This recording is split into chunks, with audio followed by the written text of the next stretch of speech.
भारताला खरंच तुमच्या देशप्रेमाची गरज आहे का? हा प्रश्न ऐकून कदाचित तुम्हाला थोडा राग आला असेल. कारण ज्या देशात जन्मलो, ज्या देशाने आपल्याला ओळख दिली, त्या देशावर प्रेम करण्याची गरज आहे की नाही, हा प्रश्नच विचित्र वाटतो. पण तुमचा हा राग जरा आवरता घेऊन माझं काय म्हणणं आहे ते आधी ऐकून घ्या. एका सायकॉलॉजिस्टला विचारलं, what is more important in a relationship, being loved और बीइंग रिस्पेक्टेड? त्याचं उत्तर होतं, love comes second, respect comes first. तुम्ही एखाद्या व्यक्तीवर खूप प्रेम करता, पण जर तुम्ही तिचं मत ऐकून घेत नसाल, तिच्या बाउंड्रीजचा आदर करत नसाल, तिला तुमच्यासारखंच करायला किंवा वागायला भाग पाडत असाल, तर ते खरंच प्रेम आहे की मालकी हक्क? आणि मला वाटतं आपल्या आणि आपल्या देशाच्या नात्यातही आपण हाच गोंधळ करतोय. आपण तिरंगा लावतो, देशभक्तीची गाणी ऐकतो, भारताचा इतिहास आणि संस्कृती छाती फुगवून सांगतो आणि म्हणतो मला माझ्या देशाचा अभिमान आहे. पण मग प्रश्न असा आहे की आपण भारतावर फक्त प्रेम करतो की खरंच आपण त्याचा आदरही करतो? कारण प्रेम आणि आदर यात एक मोठा फरक आहे.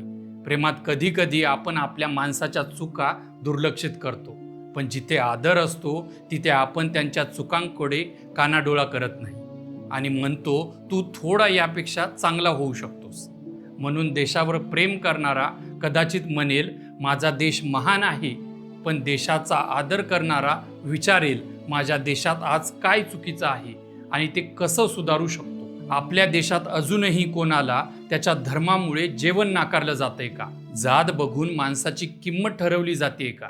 वेगळं राजकीय मत मांडलं म्हणून एखाद्याला देशद्रोही ठरवलं जातंय का? आपल्या नद्या आपणच घाण करतोय का? रस्त्यावर कचरा टाकून पुढच्या क्षणी मेरा भारत महान म्हणतोय का? तुम्ही एखाद्या व्यक्तीचा खरंच आदर करत आहात तर तिची प्रत्येक गोष्ट बरोबर आहे असं तुम्ही कधीच म्हणणार नाही. तुम्ही तिच्याशी प्रामाणिक राहाल, तिच्या चुका सांगाल, तिला सुधारायला मदत कराल. देशाचंही तसंच आहे. देशावर प्रेम करणं म्हणजे देश चुकीचा असेल तेव्हा त्याला प्रश्न विचारण्याचं धैर्य ठेवणं. आणि इथेच आपण कदाचित चुकत आहोत. पण मला वाटतं भारत म्हणजे नेमकं काय हेच अजून आपल्याला कळलेलं नाही आहे. भारत म्हणजे फक्त जमीन नाही.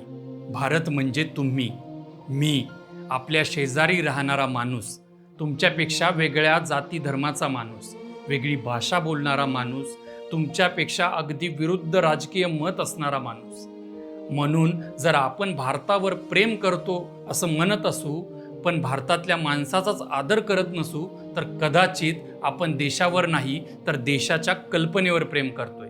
आणि म्हणूनच कदाचित भारताला आज आणखी मोठमोठ्या देशभक्तीच्या घोषणा करण्याची गरज नाही.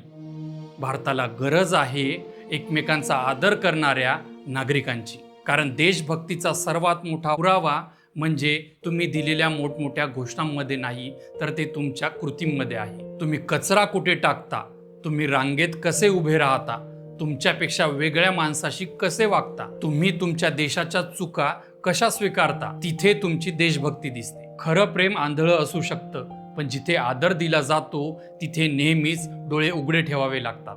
आणि त्यामुळेच भारताला आज देशप्रेमासोबतच आदर देण्याची गरज आहे.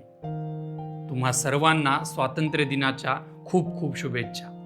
जय हिंद.